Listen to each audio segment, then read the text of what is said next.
ওরিনোকো বিরল প্রজাতির কুমির। হালকা বাদামি রঙের প্রাণীটির সবচেয়ে বেশি দেখা মেলে ভেনেজুয়েলায়। জীববিজ্ঞানী ও পশু চিকিৎসকদের মতে কয়েক দশক ধরে ওরিনোকো বিলুপ্তির পথে। তবে রোধ করতে কাজ শুরু করেছেন তারা। চলছে কুমিরের বাচ্চা লালন পালন।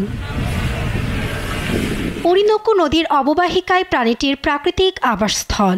লম্বা সরু নাকের কারণে ওরিনোকো বিশ্বের বৃহত্তম জীবন্ত সরীসৃপ। ভেনেজুয়েলার বাসিন্দারা জীবিকা নির্বাহের জন্য শিকার করে প্রাণীটি।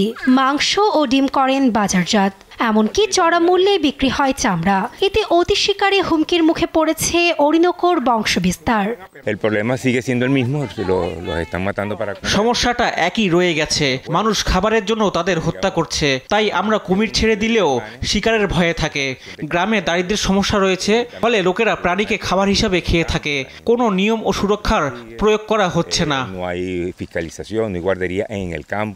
বিশেষজ্ঞদের মতে ভেনেজুয়েলার বন্য অঞ্চলে বর্তমানে প্রায় 100টির কম প্রাপ্তবয়স্ক ওরিনোকো কুমির রয়েছে। বিজ্ঞানীরা এমন স্থানগুলোর তালিকা তৈরি করেছেন যেখানে ওরিনোকো কুমির বাসা বাঁধে। এরপর সংগ্রহ করেন এর ডিম। প্রায় 1 বছর লালন পালন করা হয় বাচ্চা কুমিরগুলো। ওজন 6 কেজি হলে ছাড়া হয় প্রাকৃতিক পরিবেশে। আমরা বেশ কয়েক বছর ধরে ওরিনোকো নিয়ে কাজ করছি। কোনো চিড়িয়াখানার পক্ষে বিলুপ্তির ঝুঁকিতে থাকা প্রাণীর কিছু নমুনা রাখা সম্ভব নয়, কারণ লোকেরা কেবল প্রদর্শনী হিসেবে তাদের দেখতে আসে। তাই একটি গবেষণা কেন্দ্রের সহযোগিতায় কাজ শুরু করেছি এর প্রজননের, এবং ধীরে ধীরে আমরা এর বিস্তার বাড়াতে চাই।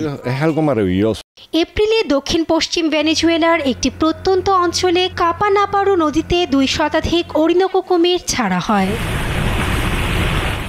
নিউজ ডেস্ক, দেশ টিভি।